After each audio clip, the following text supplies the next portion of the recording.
자, 그러면 이번에 이제 2025년이 네. 이재명 후보가 대통령이 되는 이 시점이 국가 전체로 봤을 때 대한민국이 정말로 중요한 역사적 전환점의 어떤 지점에 있는 건 확실합니까? 위기죠. 위기인데 네. 이것이 다시 딛고 일어서서 성장으로 그리고 훨씬 더 행복한 나라로 바뀌는 이런 전환점으로 갈 수 있느냐 없느냐에 대한 지금 좀 분석을 해 주시면 어떻습니까? 저는 그러리라고 기대하죠. 네. 저는 그러리라고 기대하고 있습니다만은 아마 이재명을 지지하는 그룹에 속하는 많은 분들도 아주 구체적으로는 그렇게 동의하지 않을지 모릅니다. 그냥 우리 진영이 압도적으로 이기고 있으니까 이렇게 쉽게 생각할지 모릅니다만은 실제로 지금 위기라는 것은 이렇습니다. 흔히 우리가 쉬운 말로 시쳇말로 잠재 성장률이 거의 제로에 근접해 간다 이렇게 얘기합니다만은 잠재 성장률이라는 것은 경제적으로 학문적으로는 사실 아무 의미가 없는 단어입니다. 지나온 성장률의 평균치일 뿐이에요. 그런데 문제는 이런 겁니다. 아무도 이 거의 제로로 수렴해가는 또는 우리 경제 쭉 보면 이제 2000년 1990년도 말 대개 이제 그런 때를 정점으로 해서 이렇게 소뚜껑처럼 이렇게 천정을 치고 무너지고 있거든요. 그런데 그 천정을 치고 무너지고 있는 이 붕괴의 하나의 그래프를 되돌려 놓을 수 있는 그 어떤 아이디어를 누구도 어떤 정치 집단도 못 가지고 있는 겁니다. 원래 보수가 그 그림을 내고 그 그림의 완성이거나 또는 딴지를 건다고 할지도 모르는 말하자면 어떤 안티테제를 진보가 내고 대개 이제 이런 구도로 모든 나라들의 어떤 정치 진영이 편성이 돼요.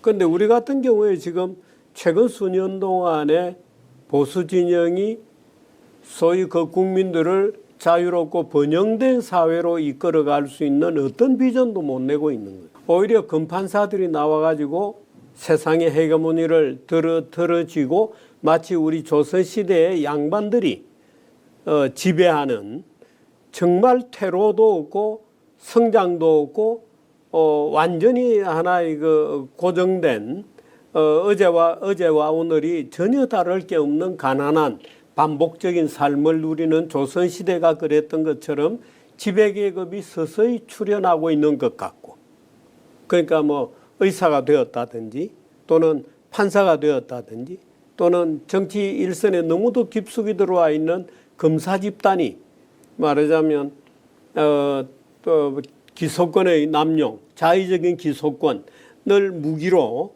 지배 집단이 되어 있는 것 같잖아요. 그 보수는 그런 헤게모니에 너무 쉽게 자기의 정치 전부를 의탁하다가 지금 좌초해버린 거거든요. 그러니까 그 지배 집단이 보수를 오히려 포획하라고 같이 망해버린 거예요. 그런데 그렇다면 이 진보 진영은 그러면 대한민국의 미래의 비전, 미래의 성장 가능성 또는 그 국민을 개인의 삶도 풍요로워지는 번영으로 이끌어갈 만한 어떤 종류의 비전을 지금 내고 있느냐 하면 사실 이 그런 비전이라는 차원에서는 이재명 후보도 썩 그 비전을 못 내고 있습니다. 네. 예를 들어서 근데 그 비전이라는 건 사실 우리가 늘 들어봤습니다만 777 뭐 이런 게 사실 비전은 아니죠. 네. 사실은 어떻게 일을 하느냐는 방법론이 진정한 비전이죠. 우리는 어떻게 일을 해나가겠다 하는 것이 진정한 비전이고 우리는 어떻게 낡은 사회를 해체하고 기득권을 해체한다는 게 규제를 푼다는 뜻입니다. 규제를 해체하고 기득권을 해체해서 어떻게 새롭고 자유롭고 번영된 사회로 만들어 가느냐는 비전을 지금 어느 정당도 사실은 못 내고 있는 겁니다. 그런데 이재명이라고 하는 돌출된 사람이 뭔가 지금 새로운 방법론을 내는 것처럼 보이죠. 그 기대를 안 가질 수가 없죠. 네. 어떤 종류의 기대를 해보고 여기서 지금 낡은 시스템 중에 하나가 이런 겁니다. 경제는 다 죽어간다고 난리인데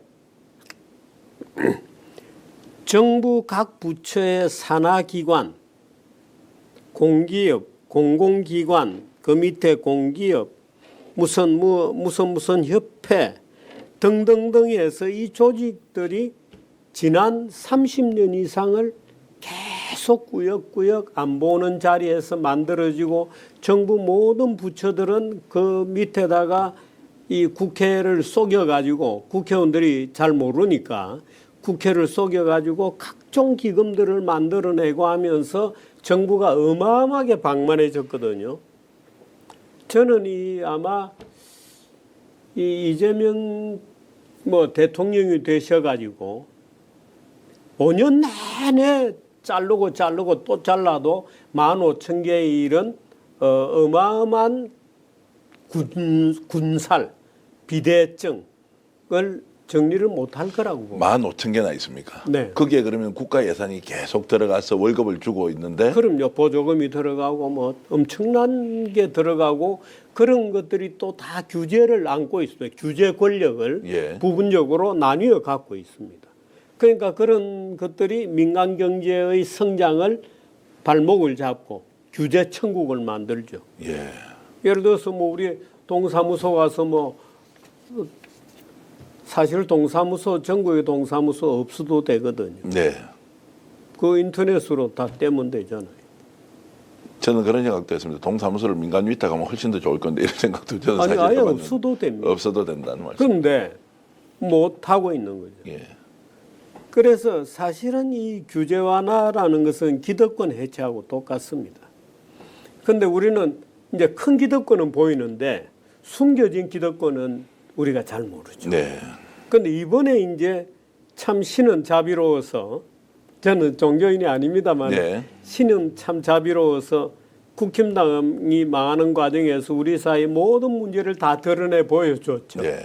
예를 들어 심지어 대법원까지 심각한 오류에 빠져 있다는 것을 이번에 다 말하자면 드러내서 우리에게 지금 보여주고 있는 겁니다. 참 신은 공평하시고 자비로우시다. 저는 그렇게 느낍니다.